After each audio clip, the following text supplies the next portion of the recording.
Muli po magandang gabi po sa atin lahat.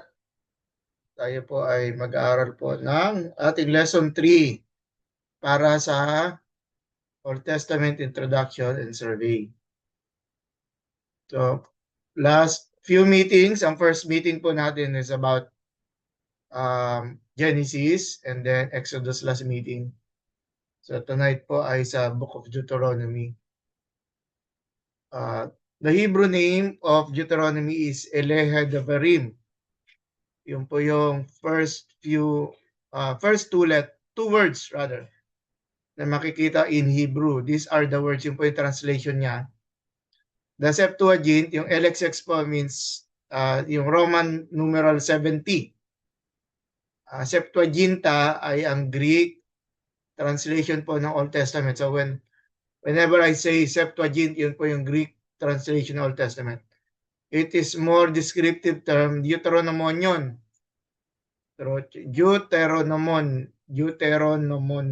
Deuteronomion rather. Second law giving, because it consists mostly of a restatement of the law contained in Exodus, Leviticus, and Numbers. In the closing months of his early career, referring to Moses addressed the assembled congregation of Israel and impressed upon them their peculiar privileges and obligations. Iko-correct ko lang po yung end na ito. And obligations. Yeah.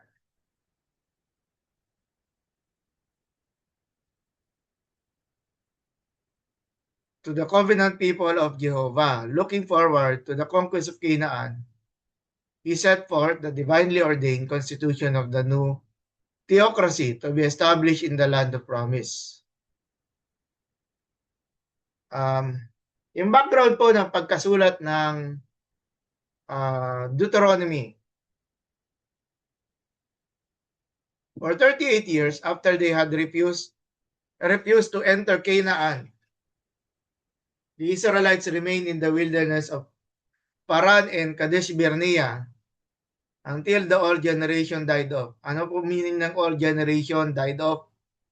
Yung mga lumabas po from Egypt na Israelites because of in the event na hindi yung mga spy na nagtungo sa Canaan ay nagdulot ng pagkatakot ng mga Israelites na hindi na sila tumuloy. At kaya po nagwander sila in the desert at lahat sila ay namatay doon except for two persons sa first generation, which is si Joshua at saka si Caleb, no?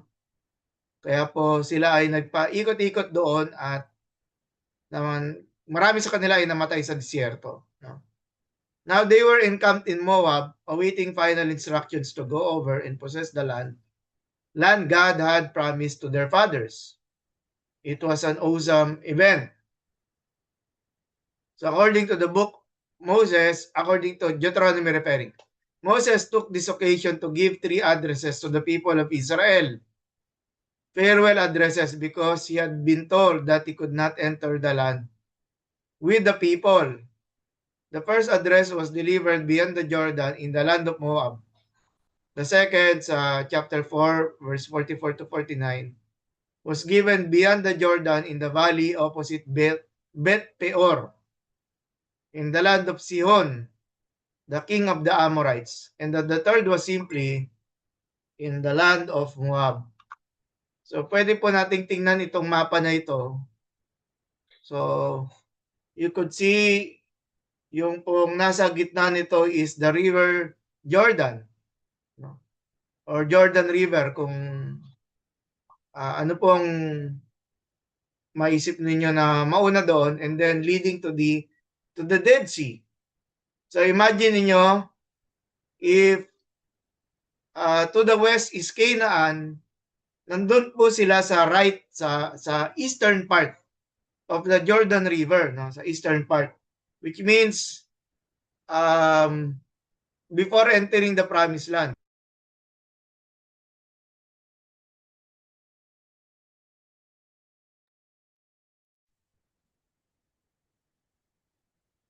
And when we talk about the purpose of the book of Deuteronomy, pwede nating masabi it is a set of laws that should govern the people of Israel once they enter the promised land.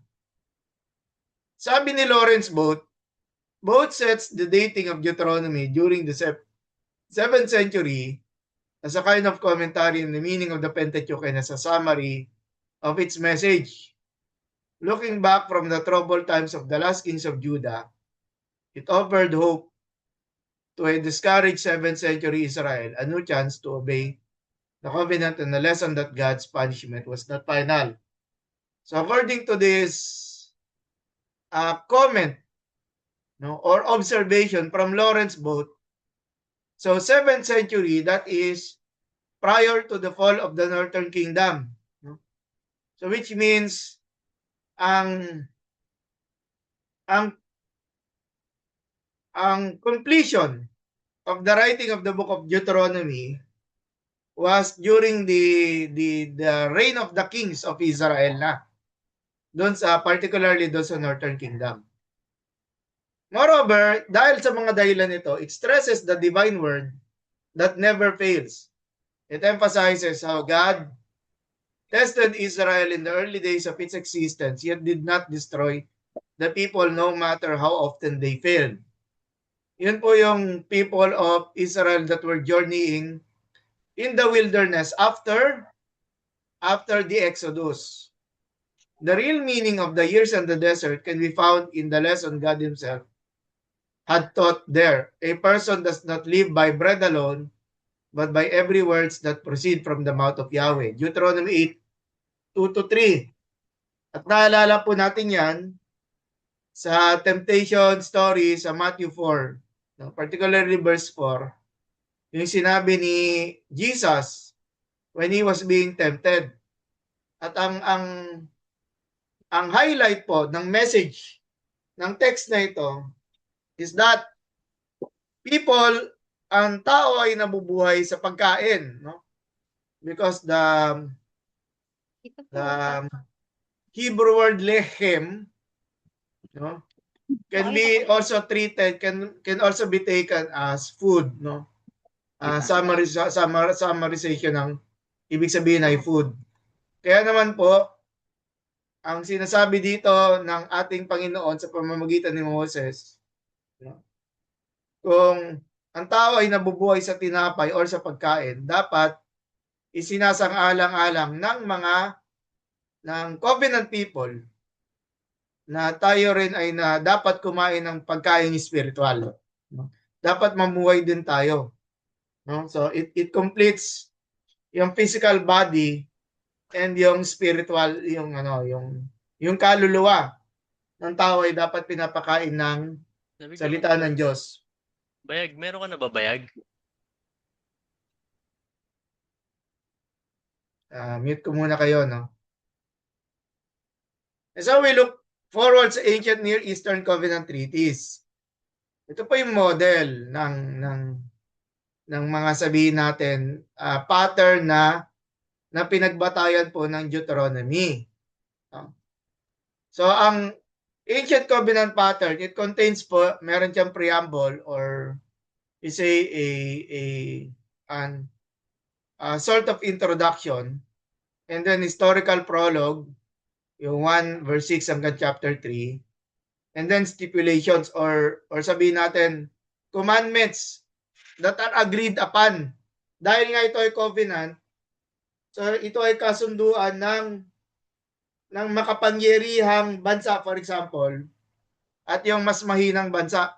Dito nga lang, hindi ito bansa kung hindi sa person ni Yahweh, ni Adonai. No? Adonai means the Lord. No? At ang bayan ng Israel. And then, provisions for deposit of the document and periodic public reading. 31:9-13 and then 24-26.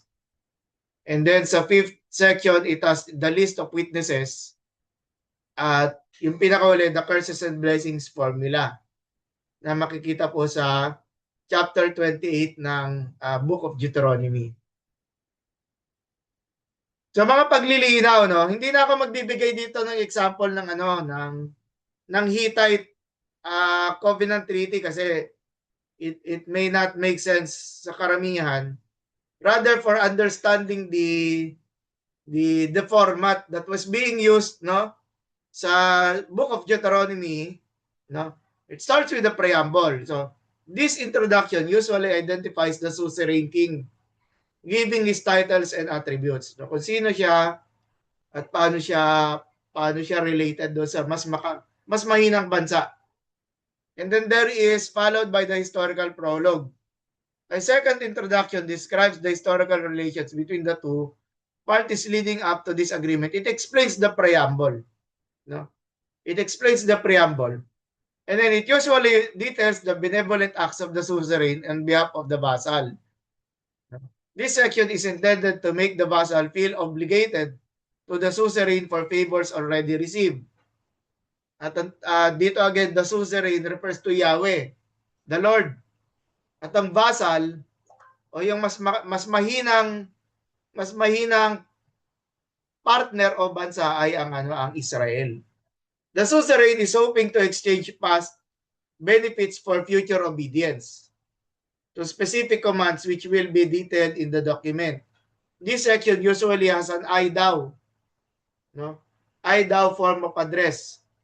The suzerain as author of the document addresses the vassal directly. The third part, the stipulations. This section outlines the terms of the agreement. Ito yung mas mahabang listahan ng commands, no? In order to keep the covenant blessing, or in order to keep the agreement in order, no? Ang vassal, yung mas mahinang bansa, no? Ay siguro balikan natin dito sa historical prologue. Na-highlight dito yung mga ginawa ng suzerain ng makapangyarihan, which is si Yahweh, no, na nagbenepisyo doon sa vassal, nagbenepisyo doon sa mahinang sa bansang Israel. Dito po naman nakalagay yung obligasyon ng vassal. Ano yung mga dapat niyang gawin para manatili yung kanilang kasunduan. Sa case ni Adonai, ni Lord, para magpatuloy ang kanyang pagpapala, no, yung blessing ng suzerain ay magpatuloy doon sa bansang Israel, sa vassal. It usually includes a prohibition against the relationships with any other foreign nations outside the Hittite Empire. Among several other stipulations, the treaty customarily requires an annual visit to the suzerain, probably while paying the annual tribute and a pledge of loyalty to the suzerain. So yung pangako ng pagtatapat, no? Yung katapatan ng vassal na gagawin niya at paano niya yun ipapakita sa paraan ng pagsunod sa suzerain, no? Medyo ikakat ko na lang yung yung comparison. It is between Yahweh at saka sa Israel. Yahweh as suzerain, para hindi ako paulit-ulit. And then fourth is the provision for deposit in the temple and periodic public reading. The obligations of the treaty apply to the entire vassal nation, not just the king. Regular public readings ensured that the population of the vassal nation was familiar with the requirements, no? So nandoon yung purpose ng repetition. At kung babasahin natin sa Book of Deuteronomy, yung paulit-ulit na word na remember, no? Remember, alalahanin. Also, because the treaty was protected by the deity, the document was deposited as a sacred object in the sanctuary of the vassal nation. So if we be going back doon sa Ark of the Covenant, no? Yung laman ng Ark of the Covenant, inilagay doon yung 2 tablets of stone ng 10 Commandments. If we go back doon sa kaganapan sa Exodus, yung unang 2 tablets, no, na isinulat ni Yahweh na ibinigay kay Moses ay binasag, no? It was broken in front of them as a protest, no? Protest galing sa propeta, which is Moses. Protesta laban sa Israel sa bayang Israel na hindi nila tinupad ang kanilang bahagi sa kasunduan. Kaya ang nangyari, inutusan ni Yahweh si Moses na gumawa ng tipak ng bata uli, ng kopya, which is similar to the first copy. At yung second copy na ito po yung inilagay sa Ark of the Covenant. No? Inilagay sa Ark of the Covenant, which is pagpapakita or representation that the covenant treaty between the Lord and Israel is sacred, no? Sacred, and it was a covenant that was ratified by blood, no? Dugo, sa pamamagitan ng dugo. Kaya po ang sacrifice sa particularly animal sacrifice, no? Animal sacrifice sa religion ng Israel was important because it signifies the ratification of the agreement, no? Yan. Also, because the treaty was protected by the deity, the document was deposited as a sacred offering. This created the impression that any breach of the treaty would offend the local deity. Bakit kamo? Kasi it was a sacred agreement between Yahweh and the people of Israel. Fifth part ng covenant treaty, which was used as a model of the book of Deuteronomy, the list of gods as witnesses. Para sa sabihin natin sa Hittite covenant treaty, no, mayroong mga saksi, may listahan ng mga saksi. The authors of these international treaties thought of the gods as witnesses to the treaties. Like witnesses in a legal contract, no? Sa atin, 'di ba, yung mga pag ang tawag mo doon, nagpapanotaryo tayo, 'di ba? Merong witnesses. At yun yung role ng notary public, no? Siya yung kumakatawan na nagkaroon ng agreement through the notaryo, no? The gods of the Hittites and those of the vassal country would all be appealed to act, no? To act as witnesses. Sometimes deified mountains, rivers, springs, no? Sea, heaven, and earth. So maging yung mga sabihin natin created, no? Yung mga tawag mo dito, kabundukan at karagatan, no? Kahit nga daw yung mga ulap ay itinuturing ng mga saksi, no? Bahagi sila sa mga sa covenant agreement, no? At panghuli, no, ay yung curses and blessings formula. Finally, the treaty listed blessings for those who were faithful to the agreement and curses for those who were not. The Hittite king would always use military force as a threat to any vassal who broke a treaty. But the written document listed the curses and blessings of the treaty as actions of the gods. The sanctions of the treaty were religious ones, and the Hittite military machine was viewed merely as the agent of divine will. Kaya naman po, when we look yun sa huling bahagi ng Deuteronomy, makikita natin doon yung blessings and curses of the covenant, no? Blessings and curses of the covenant. Na magpapatuloy ang pagpapala ni Yahweh para sa bansang Israel. Yun ay kung magpapatuloy sila, or sabihin natin, magtatapat sila.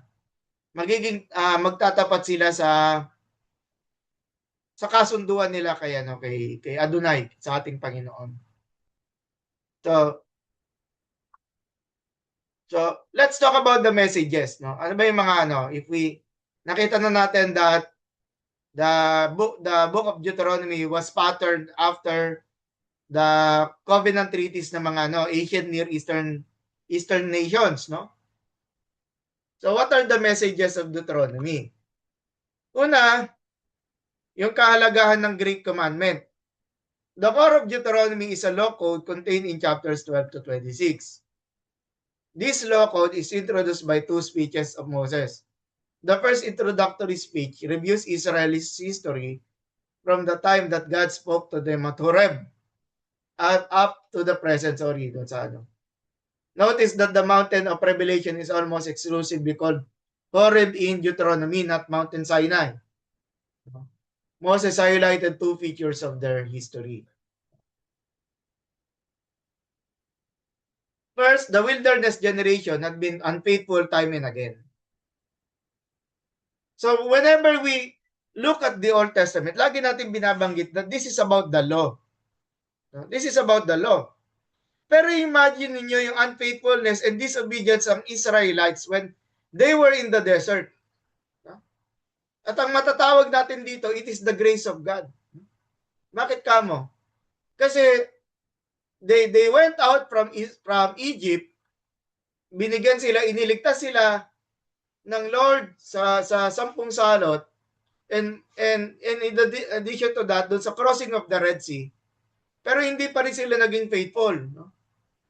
So ang tawag natin dito, it is the grace of God na lang ang umiiral sa kanila. So wag nating sasabihin that when we say that the Old Testament is about the law at tapos the New Testament is about grace, we should not set aside that the grace of God is also at work sa Old Testament. No? It is also at work. Second, the Lord had demonstrated His faithfulness by giving them all they had needed, including victory over their enemies. Moses was warning the Israelites, do not be unfaithful as was that first generation or you will not reach your goal. Dito yung sa last portion ng statement na to, this was now a conversation between Moses and then the new generation ng Israelites na sila yung papasok sa lupang pangako. Sila yung makakatawid doon sa Ilo Jordan. No? So yun yung papaalala sa kanila, no? ng Diyos sa pamamagitan ni Moses. Let's talk about the first speech. No? In Deuteronomy 1:6 verse 4 and then to 43, Moses reviewed Israel's history to show that God had always been faithful to His covenant promises. No? Yun yung naalala niyo yung statement kanina doon sa preamble, no? No? Actually, this is the second part after the preamble, no? He reminded the people of both their failures, such as the rebellion at Kadesh Barnea. Ito pong sa rebellion na to is stated sa Book of Numbers, no? So you could read the Book of Numbers para mas maintindihan yon. And their victories over Sihon and Og, mga makapangyarihang hari po ito, no? Which came through obedience to God's commands. Moses emphasized that success and blessing come from trusting and submitting to God. While disobedience brings consequences, as even Moses himself experienced when he was forbidden to enter the promised land. No? So, kailan po nangyari yon nung pinapok nangailangan ng tubig ang Israelites, no? At nagreklamo sila sa Diyos. At dahil doon sa yung kanilang complaint na-irritate na rin si Moses, kaya ginawa niya yung command na dapat ituturo niya lang yung tungkod at lalabas yung tubig doon sa bato. Ang ginawa niya, pinukpok niya, no? Na sobrang irritated si Moses. At yun yung naging reason na hindi raw pinarangalan ni Moses si Yahweh sa harapan ng tao dahil nung pinukpok niya. Although lumabas pa rin yung tubig, no? As a sign of God's mercy, no, para sa Israelites, no? So si Moses ay hindi nakapasok sa lupang pangako. Finally, Moses warned Israel not to forget God's covenant because forgetfulness often leads God's people into disobedience, no? And when we look at the New Testament, ganun din po tayo, no? Mga minamahal, na pag nalilimutan natin ang mga utos o mga what makes us Christian and living as new creation, pag nalimutan natin ang kabutihan at kagandahang loob ni Jesus sa ating buhay, nagiging resulta nito ay disobedience at paghina ng ating pananampalataya bilang mga nakaugnay kay Jesus through the new covenant. O, sige, let's move forward. Ano yung mga makikita natin dito sa first speech? No? Nakalagay naman po yung chapters dun sa taas. God always remains faithful to His promises even when His people fail. Napakaganda nito kasi kung tayo tinitingnan natin, tayo as the New Testament community, na tayo ang bayan ng Diyos sa pamamagitan ni Jesus Christ, no? Pinapaalalahanan tayo ng ating Diyos ay mananatiling tapat. At naalala ko sa 2 Timothy, may sinabi si Apostol Pablo kay Timoteo tungkol sa pagiging tapat ng Diyos, no? That ang sabi ni Apostol Pablo, if you will be faithless, no? God remains faithful because he could not deny himself, di ba? At pangalawa, obedience to God brings blessing, protection, and victory. It also applies, ako naniniwala, it also applies to the believers, no? Na tayo, hindi na tayo covered by the law. But we have this personal relationship with Christ that calls us into obedience, no, as his people within the new covenant, no. Kaya naman po ang Diyos ay patuloy na magpapala. Pero of course maging careful tayo na maging naisipin na tayo ay Christian, wala na dito yung failure, wala na dito yung yung struggles in life, no. Pangatlo, disobedience has serious consequences regardless of a person's position or importance. And when we say disobedience at saka person's importance, no? Covered dito, kahit ang pastor, ikaw yung pastor, o kung meron man tayong yung bishop, no? Within the class, o mataas man ang educational background mo, no? When we disobey God, no? The Lord is just to punish, no? So wag tayong magtago sa sabihin natin sa biyaya ng Panginoon dahil ang attribute ng Lord ng Diyos Ama na makatwiran ay nananatili, no? So it continues to give us a warning, no? And then ito pa, true success comes when God's people follow His commands completely. Ayan. And then the fifth, God's people must continually remember His covenant. Yung sinabi ko kanina, yung paulit-ulit na paggamit ng word remember na makikita natin sa book of Deuteronomy, so that we will not drift away from the Lord. Now, let's move do sa second speech. Ito po medyo may kahabaan nito, chapter 4 hanggang chapter 26. So, ang hirap i-summarize yung ganito kahaba na 22 chapters in just a few sentences, no? In the second speech of Deuteronomy, Moses explains the covenant way of life that Israel must follow after entering the promised land. Inuulit ko. Nandun yung Deuteronomy, kaharap na nila, nakikita na nila yung promised land, pero syempre may ilog Jordan sa pagitan. At kaya yun, sinasabi ni Moses sa kanila, yamang papasok na kayo, huwag niyong kakalimutan yung uri ng pamumuhay na ini-expect sa inyo ni Yahweh. The speech presents the laws and decrees of the Sinai Covenant as the standard for Israel's future society and culture in Canaan. Chapters 5 to 11 give general principles of covenant living, while chapters 12 to 26 apply those principles to everyday life in Israel. Moses repeats the Ten Commandments to show that the new generation personally accept and obey God's covenant. So most of us are aware. Sa Exodus, sa chapter 20, nakalagay doon yung Ten Commandments. Sa Deuteronomy, inulit po doon, meron po din another version ng Ten Commandments po sa Book of Deuteronomy. The central theological statement of this section is the Shema.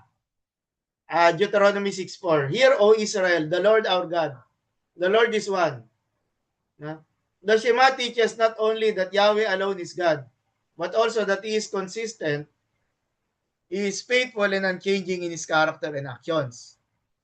Because God is faithful and trustworthy, Israel is commanded to love Him completely. Kung si Yahweh, He was completely faithful to the people of Israel, ang dinidemand niya sa bawat individual Israelite, is that they should love Him, they should love God, love their God with all their heart, with all their soul, and all their strength. Di ba? Because God is faithful and trustworthy, Israel is commanded to love. And when we talk about worship, because God is faithful, so He deserves our worship. Siya ay karapat-dapat na sambahin because He remains faithful to at first level to the Israelites and at second level para sa atin bilang mga recipients ng New Covenant through the Lord Jesus Christ. Moses teaches that true covenant obedience comes from both loving and fearing God. You shall love the Lord your God, but also nandoon yung fear of the Lord. So when we say fear of the Lord, it is a godly fear na kung saan hindi po yun yung takot na lumapit, pero practically takot because God is holy, at yung takot na yun because God is also just. And He knows, and He is at watch, binabantayan niya tayo. If we remain faithful, if we remain obedient. Kaya po, yung fear of the Lord is a godly fear na natatakot tayo to disobey God. Disobey God. Or natatakot tayo na malayo tayo dun sa masira, magkaroon ng gap yung ating covenant relationship with the Lord. Again, yung teaching points para sa second speech, Dito, God's covenant laws were given to shape Israel's spiritual life, not merely to provide information. Dahil ito ang mga utos ni Yahweh na dapat nilang gawin pag sila ay nandun sa loob ng lupain. Pero magre-raise tayo ng question dito. Paano kung wala na silang lupain? Di ba? Mananatili pa ba is the laws of Deuteronomy in particular and the Pentateuch as a whole, are they efficient? So ang sagot dito, especially when we consider yung cultic law, mga laws that have something to do with offerings, at saka civilian law, marami sa mga laws na to ay hindi na efficient o dapat or pwede pang maisagawa kung nung time na nagkaroon ng exile, during the exile, nawalan ng lupa nagsimula muna sa Northern Kingdom during the 6th century, tapos nung 5th century naman dun sa Southern Kingdom. So lumalabas the Book of Deuteronomy was applicable or to say absolutely applicable to the Israelites kung merong lupa, kung merong lupain. And then every generation must personally accept responsibility for obeying God's covenant. Which means the covenant laws is retroactive. Hindi ito para lang sa generation ng mga Israelites na namatay sa desert. Hindi lang ito para sa generation ng mga papasok sa lupang pangako.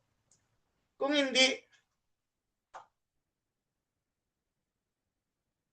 Kung hindi, yung mga lahat ng mga salinlahi ng mga Israelites ay dapat magsagawa nito. Third, the Shema teaches that God is the one true and unchanging God. Yung kahit wala dun yung word na monotheism, pwede nating masabi that it leads to monotheism, that isa lamang ang Diyos.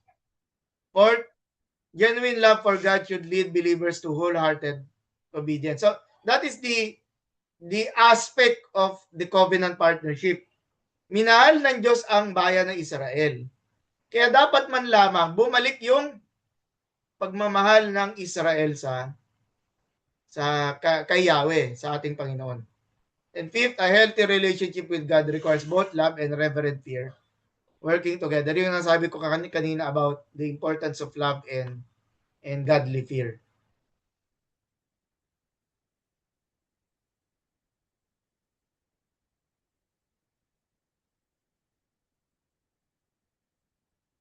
Susunod po, the third speech. In Deuteronomy 27-31, Moses gave his final speeches concerning covenant faithfulness and the transfer of leadership to Joshua. He instructed the Israelites to hold the covenant renewal ceremony at Shechem between Mount Ebal and Mount Gerizim after entering the promised land. Moses explained that obedience to God's covenant would bring blessings while disobedience would bring curses, exile, and suffering. He urged the people to choose life by committing themselves to faithful obedience before facing future temptations. Finally, Moses publicly appointed Joshua as his successor and commanded that the written law be preserved and read to the nation every 7 years. Every 7 years. So nagkakaroon sila ng covenant renewal after every 7 years. At ang purpose again nito is to call the attention of Israelites to take their covenant relationship with the Lord seriously. No? To take it seriously. So anong teaching points dito sa chapters 27-31, which is described as the third speech? No? God desires His people to renew and reaffirm their commitment to Him regularly. No? Yung recommitment ng yung panunumbalik ng commitment kay Yahweh, sa atin pinapractice natin to during the Lord's table. No? Sa Lord's table, ay inaalala natin that, of course, it begins with the Passover. No? It begins with the Passover. Jesus as the Passover Lamb. At every time that we partake with the Lord's table, no, ay inilalapit natin ang ating sarili sa Diyos. No? Hinihingin, nanunumpa ulit tayo, no? Sa harapan ng Diyos, no, to serve Him, to be faithful to Him, to continually obey. No? To continually obey the Lord. At number 2, obedience to God brings blessing while rebellion against Him leads to serious consequences. So patuloy na warning, no? If it is to them that the justice of God was efficient, no? Sinabi ni Apostol Pablo sa mga taga-Roma, no? Ano sinabi ng Apostol Pablo sa mga taga-Roma? Kung tayo daw ay sakop na sa biyaya ng Diyos, dapat ba tayo magpatuloy sa kasalanan? At ang sagot ni Apostol Pablo sa Greek ay megino ito. Ibig sabihin never. No? Wag mangyari. Wag mangyari na ang mananampalataya pagkatapos na maranasan ng kabaitan ng Diyos ay manunumbalik sa pamumuhay ng kasalanan. So, we keep warning. We keep warning the people of God, no? Na wag tayong maging faithless, wag tayong maging disobedient. Wag tayong mamuhay sa carnal life, no? At ang description nga ni Apostol Pablo, di ba, 2 Corinthians 5:17, if anyone is in Christ, he is a new creation. That is a result of the new covenant, the covenant blessing between the Lord Jesus Christ at sa atin as Christians. So we can see a lot yung mga models na marami sa mga models na pinag-uusapan natin sa New Testament theology, no? Whether it is systematic theology or it is within it is within biblical theology, ay grounded, no? Grounded siya sa Old Testament in general and particular dito sa Deuteronomy. Kaya natin ito binabasa ngayon at pinag-uusapan. No? So let me continue. And then wise believers decide beforehand to remain faithful to God even during temptation. And then God ensures the continuation of His work by raising new leaders for future generation. Yun yung paghahanda kay Joshua. At magandang reminder yun para sa atin, mga mananampalataya. Hindi lang mga mananampalataya, mga leader, no? Leader ng iglesia, whether we are pastor, a deacon, or an elder of the church. Kailangan inihanda natin yung ating kapalit. Dapat meron tayong isinasa-isip natin yung next generation. We continue to train, no, yung a new generation of leaders, no, faithful men and women. And then fifth, the written word of God must be preserved, taught, and publicly proclaimed to guide His people. At ano maalala natin dito, yung 2 Timothy 3:16, the yung all scripture is God-breathed, no? And it is useful for teaching, rebuking, training, correcting a man, no? Training a man in righteousness to prepare every person for to prepare the man of God, man and the woman of God for every good work, diba? So yun, kailangan ito. And then, so when we talk about underlying principles, ito yung sort of summary ng mga napag-usapan natin na mga key points about Deuteronomy. No? Teka lang po. Ito mga papasok ito. First is the spirituality of God. And His uniqueness and unity are set forth. Okay? Pinapakilala. So, tandaan natin, last meeting, we were talking about that the Israelites came out from Egypt at dala-dala nila doon yung understanding ng mga Diyos-Diyosan. To the yung worst event na nangyari sa wilderness was yung gumawa sila ng golden calf, no? Yung gintong gintong guya. At sinamba nila, no? Which reflects yung uri ng pagan acts, no, na isinasagawa sa Egypt. Second, God's relationship to His people under the covenant is one of love rather than of legalism. Yes, and I would repeat, popular ang Old Testament and in particular yung Pentateuch with regards to the giving of the law. Pero we must not forget that God or si Yahweh loves His people. No? Yun yung foundation. And hindi yun, it's not distant from us kasi John 3:16, for God so loved the world. No? At then say, God loves the world. Hindi lamang Israel ang mahal ng Diyos when we think of John chapter 3 verse 16. No? Lahat ng tao at ang gusto ng Diyos ay makakilala sa Kanya. 3, for the believer, the basic requirement is love for God. And this love is to be the dynamic principle for his life. So every time we're doing an act for God, the question is, why are we doing it? Because we love God. But remember, there are bounds doon sa expression ng love. Di ba? Kasi merong love na merong pagmamahal sa Diyos na ayaw naman ng Diyos na pagmamahal na fanatic, no? So meron ding merong puso, merong passion for obedience. Pero dapat nandun din ginagamit din yung utak. Meron din wisdom, no? Because God is a God of order. And then fourth, Israel's greatest peril is idolatry, which is to be resisted and suppressed with uncompromising severity. So yung yung uh, concept natin. But when we say idolatry, hindi lang po ito yung mga rebulto, hindi po.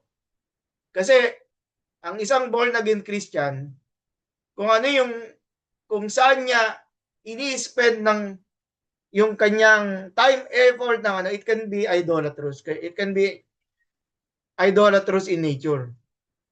Bagay na dapat nating mabantayan at papaalalahanan natin yung ating mga kapatid, no?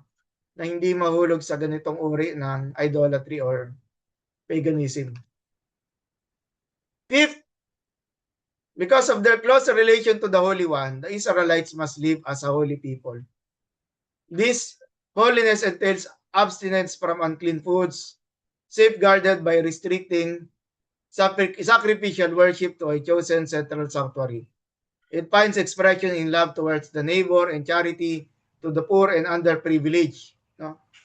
Yung pagpapahalaga ni Yahweh para sa mga mahihina, particular yung mga balo, yung mga ulila, no? Although yung mga Levites hindi naman sila pero dito yung responsibility to take care of the Levites, because the Levites are taking care of taking the responsibility of the worship of Israel, di ba? 6, faithfulness to the covenant is to be rewarded by material benefits. So related dito dun sa yung concept ng obedience, no? Violation and disregard to the covenant will be punished by material disaster, loss, and ultimate exile. Tapos, pang-pito, the characteristic admonition is remember and forget not. Tandaan at huwag makakalimutan. Although, alam natin na nilagay lang siya in a negative. Huwag makakalimutan. Rather than embarking on some quest for new truth to replace the old, Israel is to return and to obey the revealed truth which it has once and for all received from the absolute and unchanging source of truth. Okay, so before we move dun sa second part ng ating pag-aaral for tonight, baka meron kayong tanong o kaya mga paglilinaw?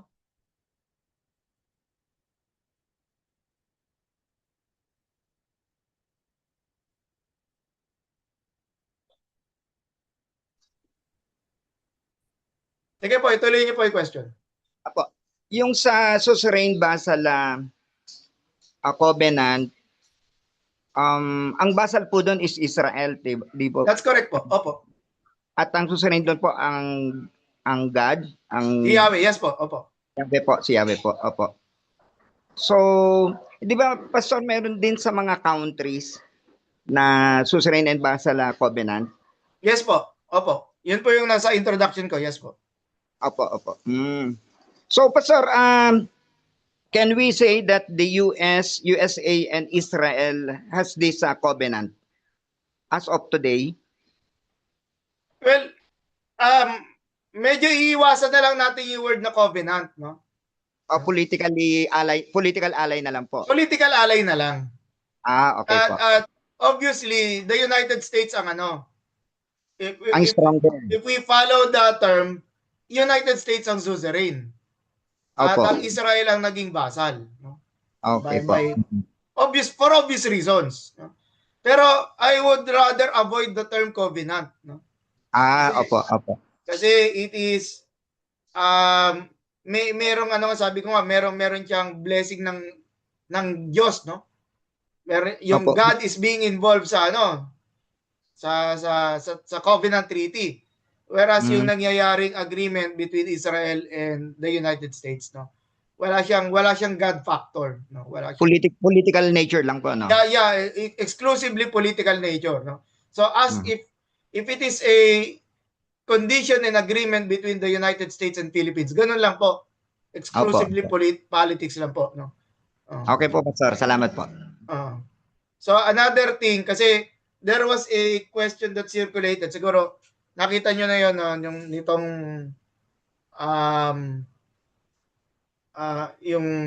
yung question na is the nation of Israel.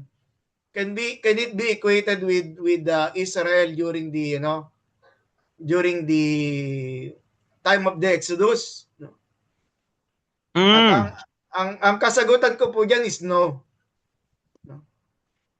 Maliwanag na no. No. Bakit maliwanag na no? Kasi yung conditions are different at mahirap na magkaroon tayo ng exclusive claim na yung Israel before is Israel today. Yes, perhaps territorially may pagkakapareho. Pero kung sasabihin mo yung equation, marami po kasing nangyari in between sa kasaysayan. At karagdagan po nito, no? Karagdagan po nito that yung composition ng Jews ngayon is tawag mo rito, controlled ng tribe of Judah, no? Kaya nga siya Jews, no? Hudyo. Opo. With regards dun sa other tribes, no? Hindi na sila represented. And more than that, no? Kung ilalagay natin yung equation, no? So, yes, by blood, no? By blood, they may be descendants, no, of Abraham. Siguro on that part ibibigay na natin yung karapatan na yun sa kanila. Pero Okay with po. regards to the application, no? Kasi if we said na i-apply natin yung equation, so binibigyan natin ng warrant even yung holy war, no? Yung war of expansion ng territories ibibigay natin sa Israel. So lumalabas ang tawag mo dito, righteous war yung gagawin nila. So doon pa lamang malamang marami na sa atin ang magdi-disagree, no? Sa yung gagamitin mo yung dahil merong pinag-uutos gagamitin mo siya sa so gagamitin mo siya as a basis na sinasabi mo ina-apply mo yung kautusan ni Moses sa present, no? Medyo magkakaroon tayo ng problem doon. Okay And po. what we have now, opo, Pastor Andrew and everyone, and what we have now is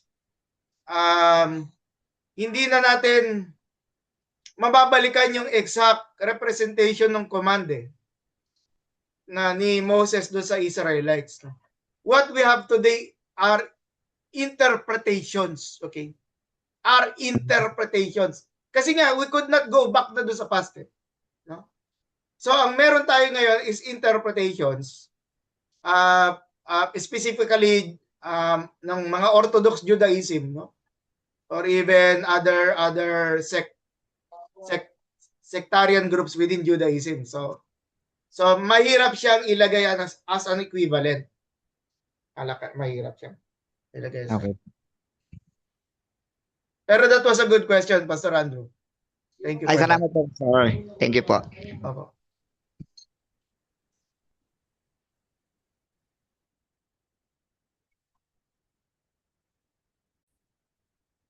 Now, on our second part, the significance of Deuteronomy to the New Testament.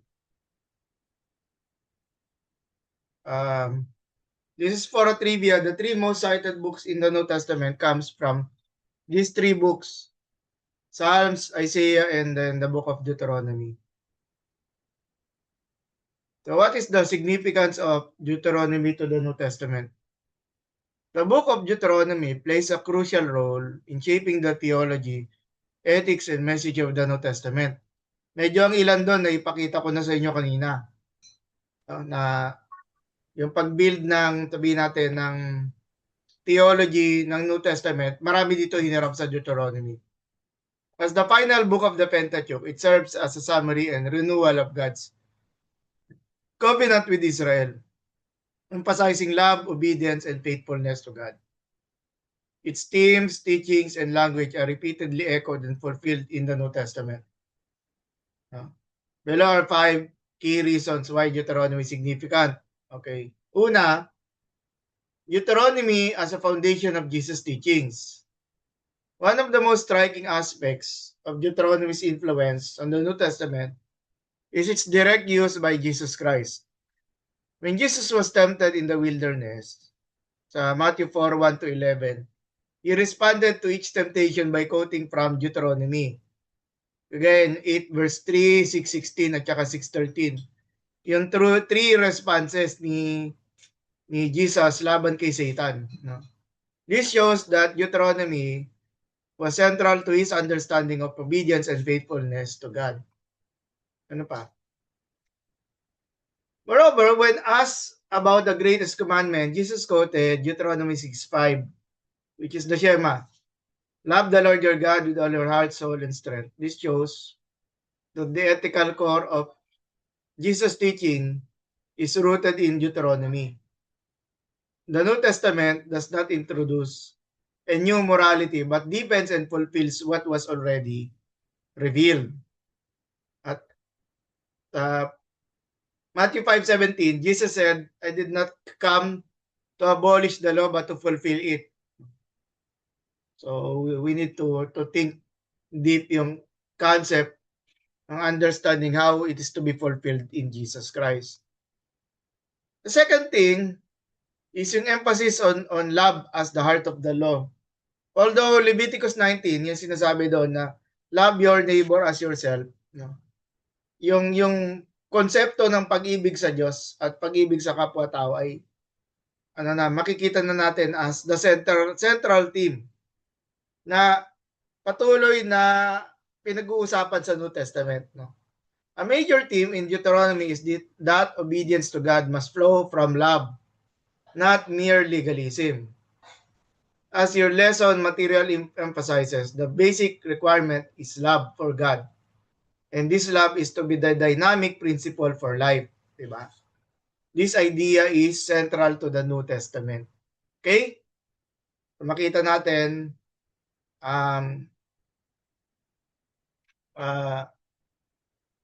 yung grace, yung concept ng obedience, blessing, faithfulness, no? Tamang description ni Apostol Pablo sa concept ng love, no, 1 Corinthians 13, no, that these three things, faith, hope, and love, but the greatest is love, no? So mananatili yung love. In contrast to a purely external observance of the law, Deuteronomy calls for inward devotion, yung tunay na pagbabago sa puso, tunay na pagsisisi sa kasalanan ay nagaganap sa kalooban ng tao. This prepares the way for the New Testament teaching that true righteousness is a matter of the heart. Jesus criticizes the Pharisees not for keeping the law, but for doing so without genuine love and sincerity. So doon, yun yung nagiging atake ng ating Panginoong Hesus laban sa mga ipokritong mga Pariseo. Di ba? Additionally, the call to love one's neighbor, which is closely associated with the command to love God, finds its roots in the covenantal ethics of the Old Testament. Jesus combines these commands to summarize the entire law, showing that Deuteronomy's emphasis on love is foundational to Christian ethics. Okay? And then covenant theology and the New Covenant. Deuteronomy is fundamentally a covenant document. No? Yung agreement, yung kasunduan. We were talking about that before the break. No? It presents the relationship between God and Israel as a covenant based on grace, love, and obedience. Ulitin ko, a covenant based on grace, kabaitan ng Diyos, habag ng Diyos, para sa bayan ng Israel, kawawa naman sila, dahil sila ay inaapi ng mga Egyptians. Love, no, mahal ng Diyos ang bayan ng Israel, and obedience, which is the response of Israel to the kindness, to the blessing, to the covering of Yahweh over the people of Israel. Moses' speeches in Deuteronomy serve as a renewal of the covenant before Israel enters the promised land. At we talk about that, nakita niyo yung mapa kanina, before Israel was to cross the river Jordan, no? They have to remind themselves that ito ang uri ng pamumuhay that was expected of them when they will be living in the promised land. This covenant framework is essential for understanding the New Testament concept of the New Covenant. So, kasi we look forward to the purpose and function of Deuteronomy in the New Testament, di ba? Yung concepts na to, they were already discussed. Kaya nga, it is important for you and me na meron tayong Old Testament introduction and survey. Kasi when we look at it, no, yung mga tinuturo ni Jesus sa New Testament, hindi na pala ito bago. We should look at the past, which is yung in scripture, Yahweh's covenant relationship with the people of Israel, na dito marami tayong matututunan about our faith and about how we are also bound to Jesus Christ by the new covenant. The structure of blessing and curse, obedience and disobedience found in Deuteronomy provides the theological background for later developments. At kasama na nga doon yung description, no, whether the word justice is found, no, or how often the word justice is found sa book of Deuteronomy. It doesn't set aside yung attribute ni God, no, that He blesses those who obey, pero there will be nakakatakot, no, nakakatakot na parusa laban sa mga hindi sumusunod. And then the New Testament builds on this by showing this, referring to the New Covenant, that while the Old Covenant revealed God's will, it also exposed human inability to fully obey. No? However hard we try, nagkakasala tayo. Kaya nga it is because yung description ni Apostol Pablo sa Romans, no? Chapter 7 yata yun, if I'm not mistaken, no?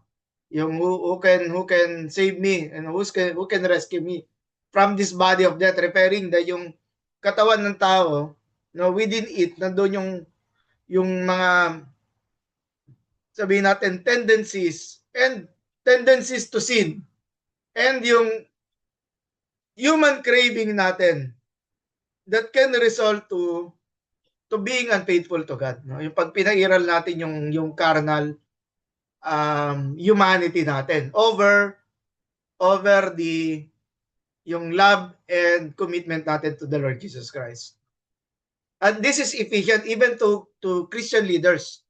Sa atin na mga nakikinig sa module na ito ngayong gabi, that we are not that this, however hard we try, no, kaya nga we need to depend upon God, and of course when we sin, nagkasala tayo, we need to go back and ask for His forgiveness, no.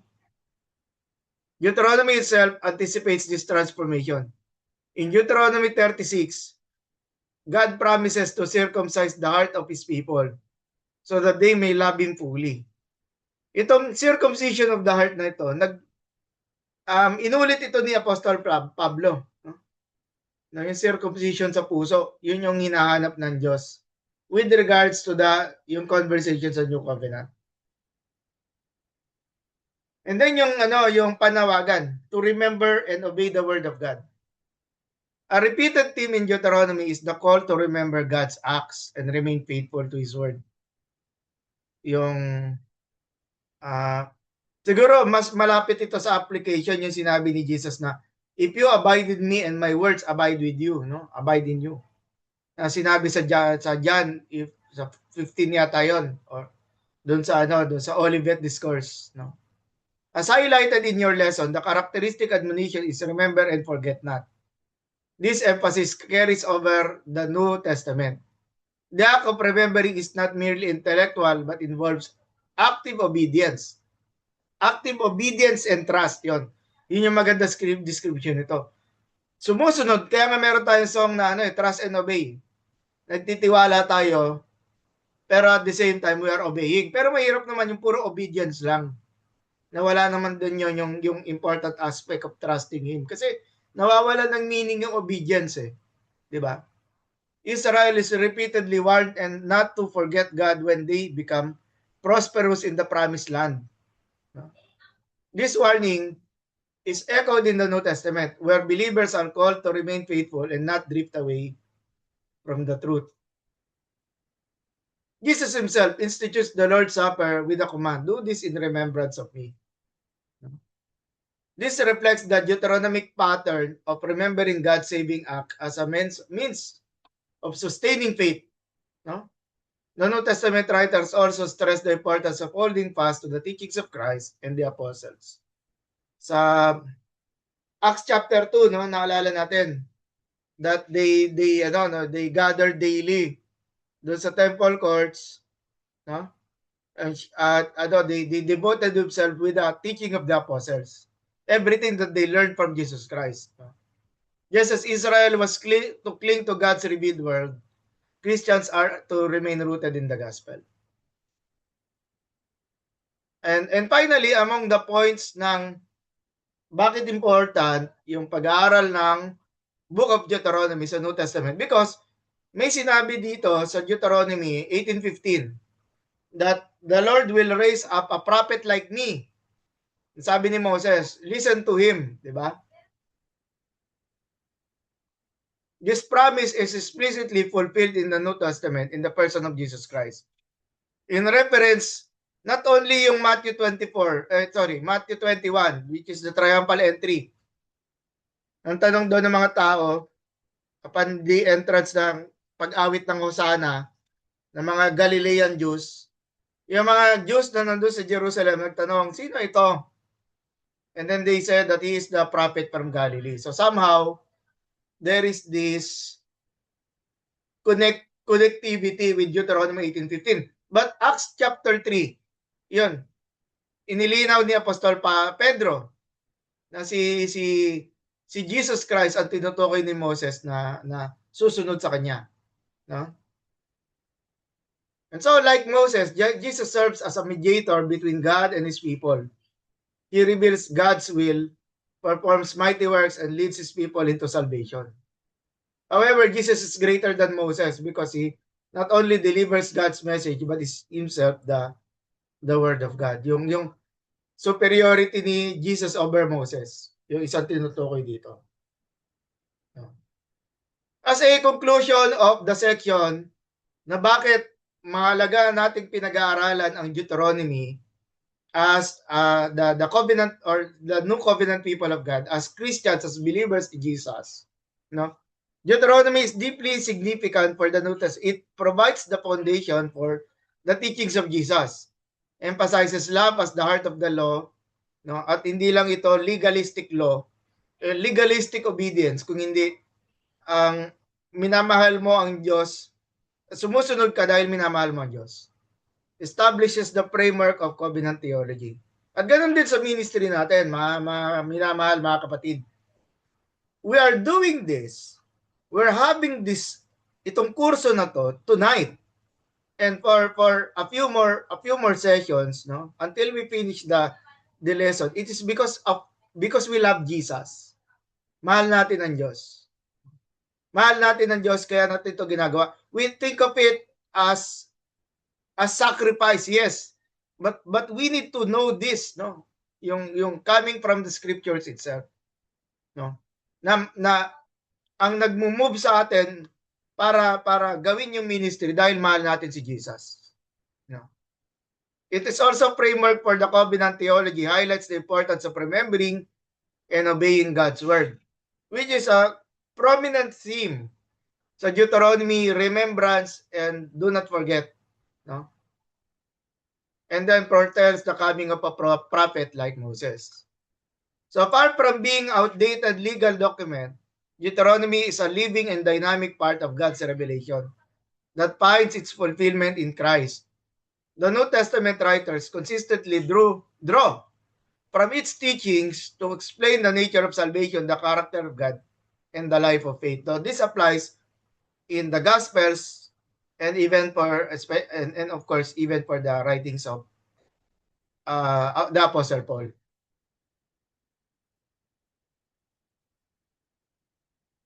Yun po, mga kapatid, mga minamahal.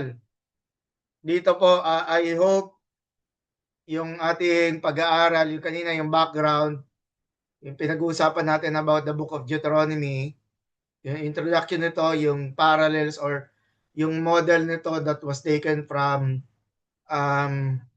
Hittite vassal Hittite covenant treaties, no? Ay pinag-uusapan po natin for tonight, no? Nawa nakatulong yung lessons na ito sa inyo. So we are now again open for questions, clarifications. So kung meron kayong reflections and insights, pwede nyo rin po sabihin dito po sa ating itong group natin for tonight.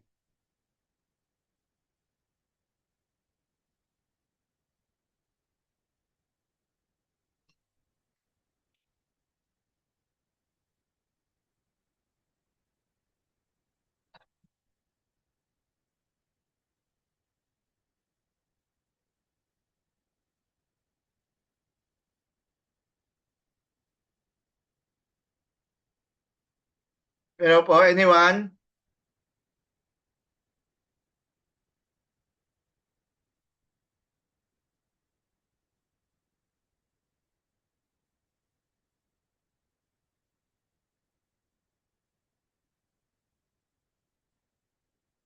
Hello po.